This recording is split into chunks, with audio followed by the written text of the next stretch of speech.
আচ্ছা, আপনাকে যদি বলি আলু দিয়ে বিশ্বযুদ্ধ করা হয়েছিল, এমনকি এই আলু দিয়ে শত্রুপক্ষের সাবমেরিন ডুবিয়ে দেওয়া হয়েছিল, আপনি কি সেটা বিশ্বাস করবেন?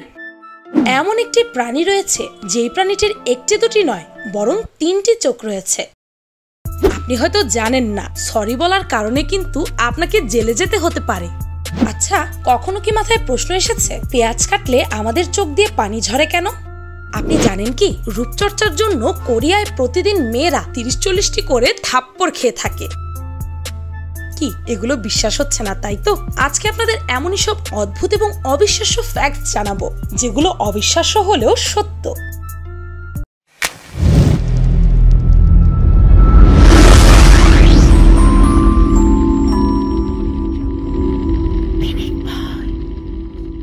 নাম্বার 1, আলু দিয়ে যুদ্ধ। মিসাইল, গ্রেনেড, সাবমেরিন, জেট বিমান ইত্যাদি অস্ত্র দিয়ে সাধারণত যুদ্ধ করা হয়, কিন্তু আমি যদি বলি বোমার পরিবর্তে আলু দিয়ে সাবমেরিন ডুবিয়ে দেওয়া হয়েছিল, আপনি কি সেটা বিশ্বাস করবেন? হ্যাঁ, এটাই ঘটেছিল। দ্বিতীয় বিশ্বযুদ্ধের সময় মার্কিন নৌবাহিনী আলমের একটি জাপানি সাবমেরিন ফিরিয়ে দিয়েছিল, আর এই যুদ্ধের নাম ছিল দ্য মেরিন পটেটো ওয়ার। দ্বিতীয় বিশ্বযুদ্ধের সময় জাপানি এবং মার্কিনীদের দুটি সাবমেরিন পরস্পরের সম্মুখীন হয়। তখন এমন একটা অবস্থা ছিল যে মার্কিন সৈন্যরা জাপানিদের সাবমেরিনে কামান মারতে চেয়েছিল, কিন্তু দুটি সাবমেরিন এতটা কাছাকাছি ছিল যে যদি মার্কিন নৌবাহিনী কামান মারে তাহলে তাদের নিজেদের সাবমেরিন ধ্বংস হয়ে যাবে, আর তখন জাপানি নাবিকরা মার্কিন নাবিকদের উপর গুলি ছুড়তে শুরু করবে। কিন্তু মজার ব্যাপার হচ্ছে মার্কিন নাগরিকদের কাছে কোনো বন্দুকই ছিল না। এটা দেখে রান্নাঘর থেকে একজন মার্কিন নাবিক জাপানি সাবমেরিনে আলু ছুঁড়ে মারে। এইভাবে বাকি নাবিকরা জাপানিদের সাবমেরিনে আলু ছুঁড়তে থাকে। রাতের বেলা অন্ধকার থাকার কারণে জাপানিরা মনে করে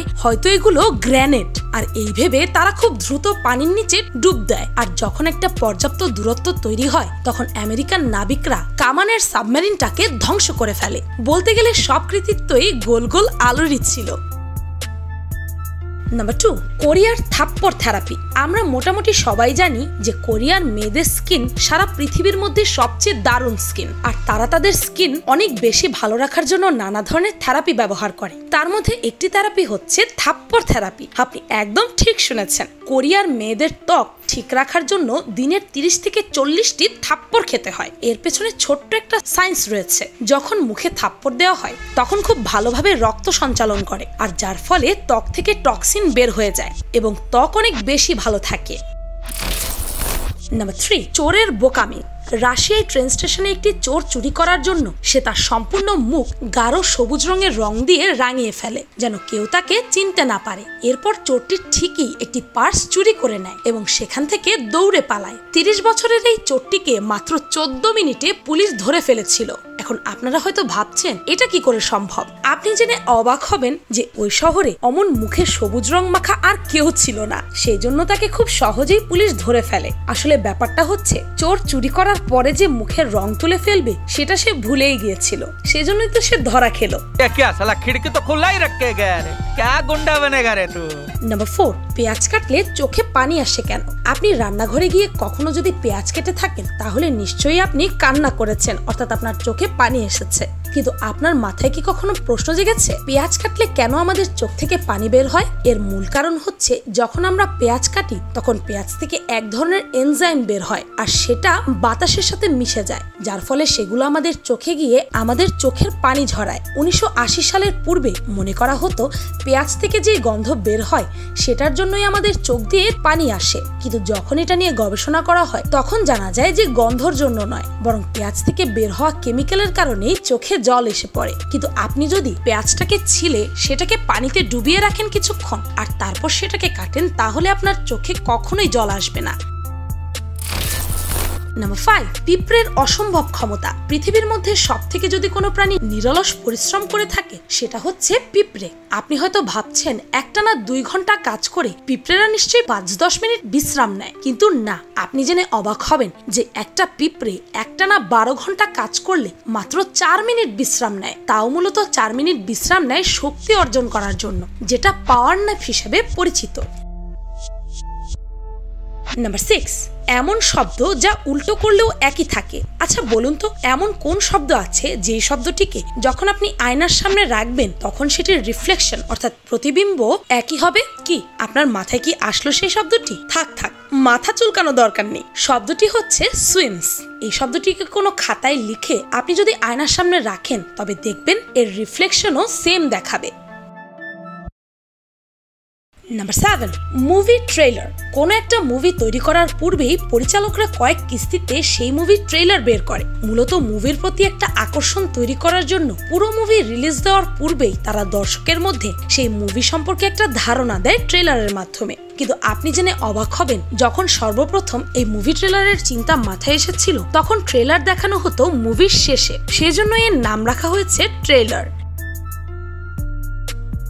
নাম্বার 8, আমেরিকান পতাকার ডিজাইন। আপনি জেনে অবাক হবেন যে আমেরিকার মতো একটি দেশের পতাকার ডিজাইন করেছিল একটি হাই স্কুলের বাচ্চা ছেলে। হয়তো ভাবছেন এটা কি শুনলাম আমি। হ্যাঁ, আপনি একদম ঠিক শুনছেন। বব হেফট নামক এক বালক তার ইতিহাস ক্লাসে আমেরিকার পতাকার ডিজাইন তৈরি করেছিল এবং এটার জন্য সে B- পেয়েছিল। কিন্তু পরবর্তীতে 1500-র অধিক মানুষ তার এই ডিজাইন পছন্দ করেছিল এবং সেটাই আমেরিকার বর্তমান পতাকা। নাম্বার 9, সরি বলার জন্য জেল। স্বাভাবিকভাবে আমাদের যখন রাস্তা দিয়ে হাঁটার সময় কারোর সাথে ধাক্কা লেগে যায় তখন তাকে আমরা সরি বলি, এটি একটি কার্টেসি। তাছাড়া ঝগড়া বিবাদের সময় সরি বললে সেগুলো খুব সহজেই সমাধান হয়ে যায়। কিন্তু মনে করুন আপনি আপনার ব্যক্তিগত গাড়ি নিয়ে রাস্তায় বের হয়েছেন এবং তখন অন্য একটি গাড়ির সাথে ধাক্কা লেগে গেছে। এখানে আপনার কোনো দোষ নেই, অন্য ব্যক্তি দোষী। এসব ক্ষেত্রে কখনোই আপনি সরি বলতে যাবেন না, কেননা তখন মনে করা হবে যে দোষটা আপনি করেছেন। শুধু তাই নয়, এর জন্য যদি আপনি কখনো কোর্টের সামনে যান তাহলে সেখানে আপনার সরি বলার জন্য আপনি হেরে যেতে পারেন। আপনার কারাদণ্ড কিংবা জরিমানাও হতে পারে। আমি বানিয়ে বলছি না, এমন ঘটনা অনেকের সাথে ঘটেওছে। নাম্বার 10, গরম পানি নাকি ঠান্ডা পানি কোনটা আগে বরফে পরিণত হয়? আপনাকে যদি এই প্রশ্ন করি আপনি হয়তো এক বাক্যে বলে দেবেন কোনটা। আবার অবশ্যই ঠান্ডা পানি আগে বরফ হয়ে যাবে, কিন্তু না, আপনি একদম ভুল ভাবছেন। গরম পানি কিন্তু আগে বরফে পরিণত হয়, কেননা গরম পানিতে ঠান্ডা পানির তুলনায় কম ঘনত্ব থাকে, সেই জন্য খুব দ্রুতই গরম পানি আগে বরফ হয়ে যাবে।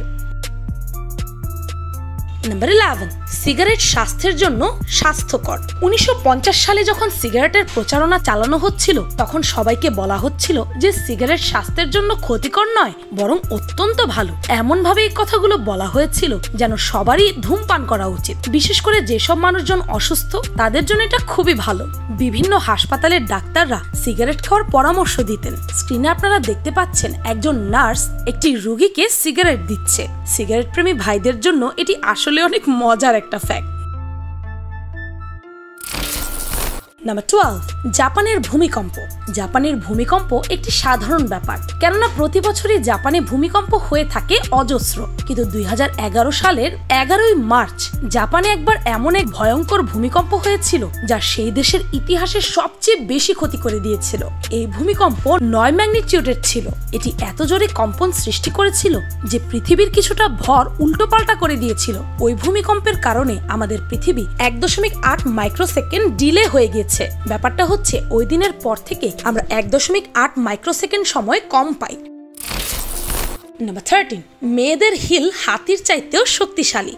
আপনি জেনে অবাক হবেন যে যদি কখনো 50 কেজি ওজনের একটি মেয়ে কোনো হিল পরে তাহলে 2700 কেজি ওজনের একটি হাতির পায়ের চেয়েও বেশি শক্তি সে পৃথিবীর ওপর প্রয়োগ করে। কি শুনে একদম টাসকি খেয়ে গেলেন? শুনতে যদিও অবিশ্বাস্য মনে হচ্ছে, কিন্তু এটা একেবারে সত্য। কেননা যেই বস্তুর সারফেস অংশ কম হয় সেই বস্তুটি পৃথিবীর ওপর সবচেয়ে বেশি বল প্রয়োগ করে। আপনারা দেখবেন হাই হিলের নিচে খুব কম জায়গা থাকে, সেজন্য হাই হিল পৃথিবীর ওপর অনেক বেশি বল প্রয়োগ করে। কিন্তু হাতির পায়ের নিচে অনেক জায়গা থাকে, তাই হাতি পৃথিবীর উপর কম বল প্রয়োগ করে। নাম্বার 14, 3 চোখের লিজার্ড। স্বাভাবিকভাবে প্রতিটি প্রাণীরই 2টি করে চোখ থাকবে, কিন্তু আপনি জেনে অবাক হবেন যে টুয়াটারা নামক এক ধরনের লিজার্ড বা সরীসৃপ রয়েছে যার কিনা 3টি চোখ আছে। এই 3 নাম্বার চোখটি মূলত তার মাথার ওপরে থাকে। এই চোখে রেটিনা, লেন্স এবং নার্ভ কানেকশন রয়েছে, কিন্তু লিজার্ড এই চোখ দিয়ে কিছুই দেখতে পায় না। কেননা এই সরীসৃপ যখন বড় হয় তখন আস্তে আস্তে তার শরীরের চামড়া দিয়ে তার সেই চোখটা ঢেকে যায়। বিজ্ঞানীরা এখনো এই চোখ নিয়ে গবেষণা করছে। নাম্বার 15, আইব্রোর কাজ কি? আমাদের চোখের উপর যে আইব্রো রয়েছে সেটা কি শুধুমাত্র আমাদের চেহারার সৌন্দর্য বাড়ানোর জন্য, নাকি অন্য কোনো কারণও আছে তার? আপনি জেনে অবাক হবেন যে আমাদের চোখের ওপরের আইব্রো আমাদের চোখকে রক্ষা করার জন্য দেওয়া হয়েছে। ঘাম কিংবা পানি জাতীয় কিছু যেন খুব সহজেই আমাদের চোখের ভেতরে ঢুকে যেতে না পারে, সেজন্যই এই আইব্রো দেওয়া। আপনি আপনার কপালে যদি কখনো পানি ঢালেন তখন দেখবেন সেটা সবার আগে আপনার আইব্রোতে বাধাপ্রাপ্ত হচ্ছে। এছাড়া বিভিন্ন ধরনের আলো আইব্রো শোষণ করে নেয়, যার ফলে আমাদের চোখ ভালো থাকে। আজকের ভিডিওতে থাকা ফ্যাক্টসগুলোর মধ্যে কোন ফ্যাক্টটি আপনাকে সবচেয়ে বেশি অবাক করেছে তা কমেন্টের মাধ্যমে জানাতে পারেন। আর পিনিক পাই চ্যানেলটিকে সাবস্ক্রাইব করে বেল আইকনে অল নোটিফিকেশনস অন করতে ভুলবেন না যেন। শুধুমাত্র এভাবেই পিনিক পাইয়ের প্রতিটি ভিডিওর নোটিফিকেশন আপনার কাছে পৌঁছে যাবে। আমি ফাল্গুনি, আজকের মতো পর্যন্তই। দেখা হচ্ছে পরের ভিডিওতে।